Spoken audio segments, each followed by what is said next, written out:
샬롬. 오늘은 2020년 추수감사주일입니다. 오늘 추수감사주일에 선포된 말씀은 시편 22편 1절에서 2절의 말씀입니다. 시편 22편 1절에서 2절의 말씀입니다. 내 하나님이여, 내 하나님이여, 어찌 나를 버리셨나이까? 어찌 나를 멀리하여 돕지 아니하시오며 내 신음소리를 듣지 아니하시나이까? 내 하나님이여, 내가 낮에도 부르짖고 밤에도 잠잠하지 아니하오나 응답하지 아니하시나이다. 오늘은 2020년 추수감사절입니다.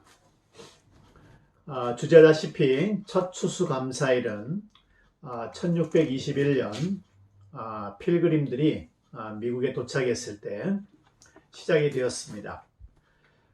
사실 이 미국의 첫 개척자들은 감사보다는 고난과 고통의 목록이 더 많았다고 합니다.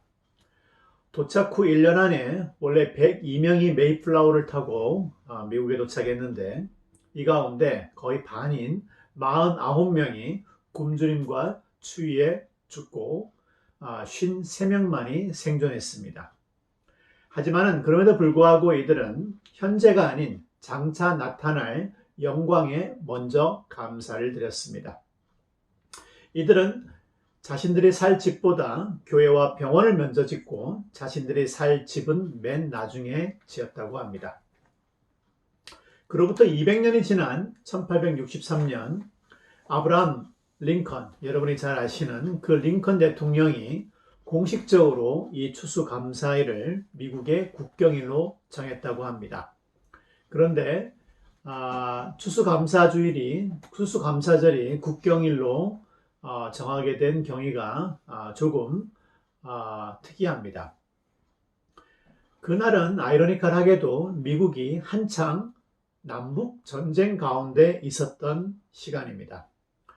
당시 미국은 내전으로 그 이전의 모든 전쟁을 합친 것보다 많은 사상자가 기록하고 있던 와중이었습니다. 미국의 역사에서 가장 어둡고 절망스러운 바로 그때 링컨은 절망과 좌절보다는 감사를 선택했고 장차 나타날 영광을 바라보면서 자신들의 조상인 필그림들이 기념했던 추수감사주의를 전 미국의 국경일로 공식 선포하게 된 것입니다. 지금 한국 교회가 이날을 추수감사일로 기념하는 이유는 이러한 미국의 전통에 따라 한국도 택하게 된 것이 지금까지 이르렀습니다.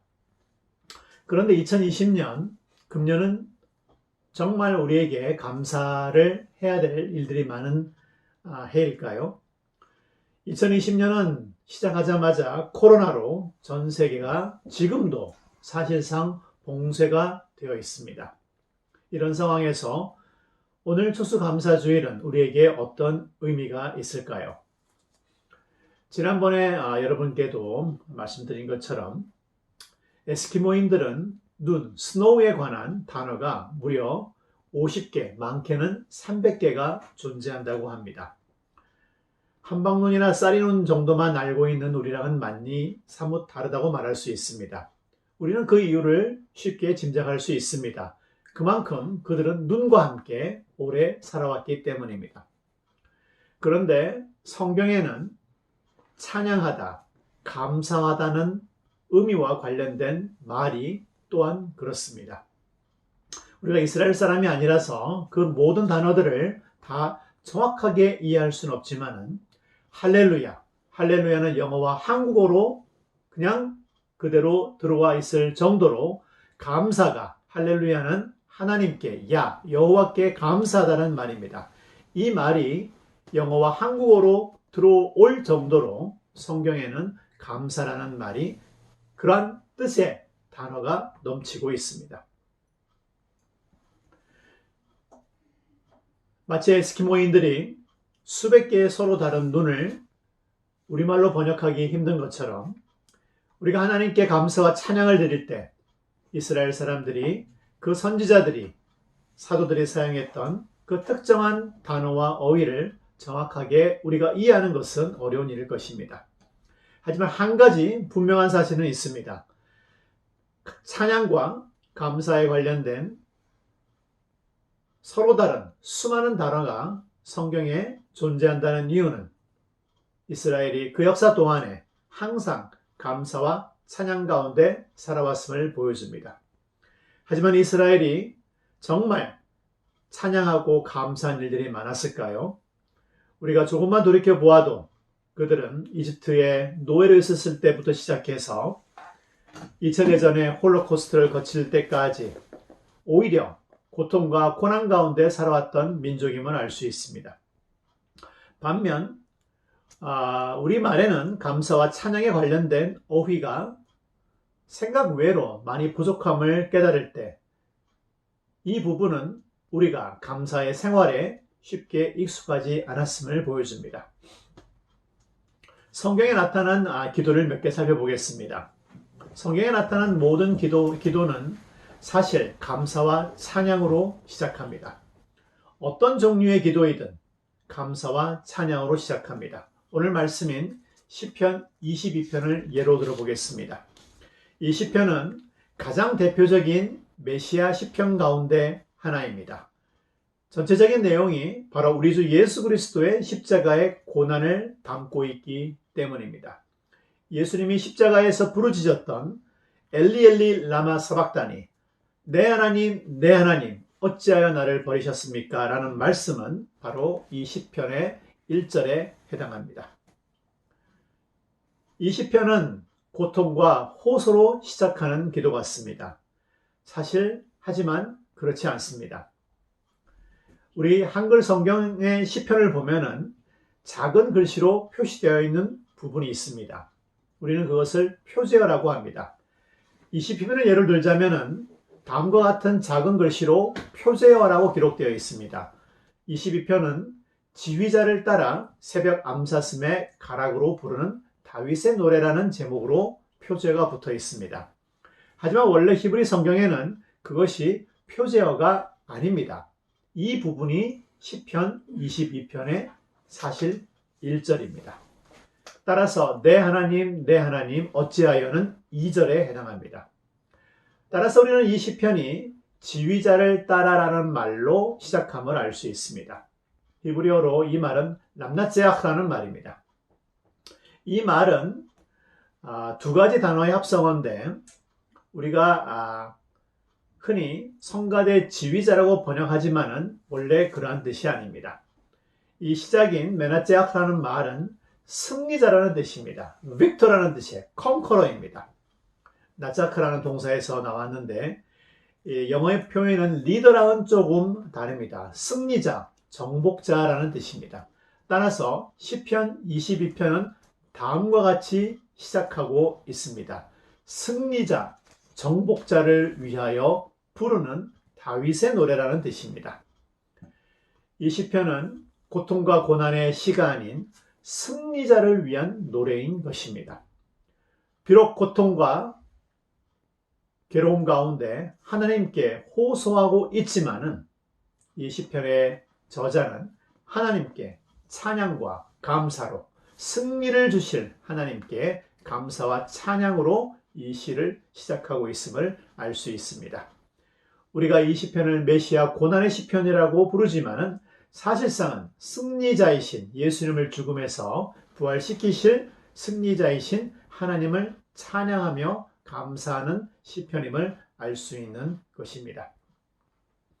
따라서 이 시편을 보면은 1, 2절에 이어서 3절을 보면은 바로 하나님께 대한 감사와 찬양으로 바로 옮겨갑니다. 이스라엘의 찬송 중에 계시는 주여, 주는 거룩하시니이다. 6절과 21절 전체는 그의 고난을 기록하고 있습니다. 그런데 이 시편은 총 31절로 구성이 되어 있음을 알 수 있는데 실제로 고난과 역경을 언급하는 부분은 약 3분의 1 정도만 등장합니다. 그럼 나머지 3분의 1은 무엇일까요? 나머지 3분의 2는 구원에 대한 확신과 요청, 그리고 감사와 찬양으로 가득 차 있음을 알 수 있습니다. 22절에서 31절을 보십시오. 과연 이 기도가 극심한 죽음의 고통 가운데서 버려진 자의 호소인지 의심스러울 정도로 이 부분은 감사와 찬양으로 가득 차 있습니다. 이것은 우리가 오늘 왜 코로나의 와중에서도 하나님의 구원과 승리를 미리 확신 가운데, 믿음 가운데 감사해야 하는지를 보여주고 있습니다. 유대인들이 아침에 일어나자마자 하는 기도를 모데안이라고 합니다. 모데안이. 다음과 같이 시작합니다. 모데안을 레파네 캄벨레 하이베카얌 쉐사라타빈 니시마티 페함을 라라바 에무나 테하. 이 말씀의 이 기도의 내용은 이렇습니다. 아침에 일어났는데 내가 코로 숨을 쉬고 있는 것에 감사하는 것입니다. 모데안이 thankful I am이라는 말입니다. 하나님께 감사합니다. 주님이 오늘도 이 아침에 내게 호흡을 돌려주셨습니다라는 말입니다. 잠은 일종의 죽음이라고 얘기할 수 있습니다. 아침에 일어나 보니 하지만 내 코에 호흡, 하나님이 창세기 2장 7절에 아담에게 불러 넣으신 니슈마, 이 호흡이 내 코에 있음을 하나님께, 즉 생명을 주신 하나님께 감사하는 것입니다. 주님이 살아계시며 역사하시는 생명의 근원이십니다. 우리가 유대인들을 주라고 합니다. 이것은 유다의 자손이라는 말입니다. 여러분, 유다는 알다시피 야곱의 레아가 낳은 넷째 아들입니다. 레아가 유다를 낳고 이제 내가 하나님을 찬양하라. 유다, 예후다라는 말은 여호와를 찬양하라. 여호와께 감사하다는 의미입니다. 이 민족의 이름이 감사라는 민족입니다. 예배 도중 지금 이 시간 우리는 오늘 이 예배 이후에 오늘 하루 그리고 내일 다음 주 어떻게 먹고 살까 또는 내년은 어떻게 살아야 될지라고 두려움 가운데 불안이 엄습할 수가 있습니다. 하지만은 주의 백성들은 선지자들과 사도들은 달랐습니다. 성령에 충만한 사람은 다릅니다. Think before think. 무슨 말입니까? 생각하기 전에 감사라는 뜻입니다. 여러분, 우리 주님도 마찬가지입니다. 우리 주님은 다음과 같이 우리에게 기도를 가르쳐 주셨습니다. 너희는 이렇게 기도하라. 하늘에 계신 우리 아버지여, 이름이 거룩히 여김을 받으시오며. 조금만 한번 생각해 봅시다. 사실 주기도문은 하늘에 계신 하나님께 감사함으로 시작합니다. 우리말 성경은 또 우리가 암기하는 주기도문은 거룩히 여김을 받으시라고 기록하고 있지만은 이 역시 전형적인 이스라엘 사람들이 부르는 감사와 찬양의 표현입니다. 이트카데시라는 말로 시작합니다. 주의 이름이라는 말보다는 거룩히 여김을 받으라 라는 말은 주님께 감사와 찬양을 올린다라는 말입니다. 감사와 찬양의 또 다른 표현이 거룩히 여김을 받는다라는 말입니다. 바울도 마찬가지입니다. 그는 교회에게 보낸 편지에서 인사와 기도를 항상 감사와 찬양으로 시작하고 있음을 알 수 있습니다. 전형적인 바울의 인사를 한번 들어보십시오. 에베소 1장에 나오죠. 찬송하리로다. 하나님 곧 우리 주 예수 그리스도의 아버지께서 그리스도 안에서 하늘에 속한 모든 신령한 복을 우리에게 주시되라고 시작하고 있습니다. 찬송하리로다. 이렇듯 감사와 찬양은 우리 주님과 사도들 그리고 주의 모든 백성들에게 있어서 마치 에스키모인들에게는 눈에 대해서 느끼는 그러한 감정과 같았습니다. 감사와 찬양은 우리 삶의 모든 일에 있어서 우리 주님의 다스리심과 주권 그리고 우리의 기도의 선포에 요청에 응답하심을 믿는 확신의 목소리입니다. 5,000명을 오병이어만으로 먹이신 장소를 아십니까? 그 장소는 어디일까요? 그 장소는 요한에 의하면 주님이 감사의 기도를 드리신 장소입니다. 오병이어의 장소, 5,000명을 먹인 장소, 12광주리가 남은 장소, 소년이 도시락을 가져온 장소, 기적의 장소, 특정 명칭이 아닌 요한은 그 장소를 주님이 감사 기도를 드리신 장소로 기억하고 있습니다. 숫자나 표현 대신 그 장소를 우리 주님은 주님이 감사 기도를 드린 장소로 기억되기를 원하시는 것입니다. 말씀을 마치겠습니다. 에스키모인들에게 눈이 있다면 우리 그리스도인들에게는 감사와 찬양이 있어야 됩니다. 에스키모인들이 눈과 평생을 살아간다면 우리 그리스도인들은 더욱 평생을 감사와 찬양으로 살아가야 하겠습니다. 비단 1년에 한 번 있는 추수감사주일이어서가 아니라 매일매일 항상 감사와 찬양으로 주님께 나아가야 하겠습니다. 감사와 찬양은 그리스도인이라는 말과 동의어야 합니다. 바로 이것이 우리가 2020년에도 코로나의 와중에도 주님께 감사와 찬양을 올려야 되는 이유입니다. 감사합니다.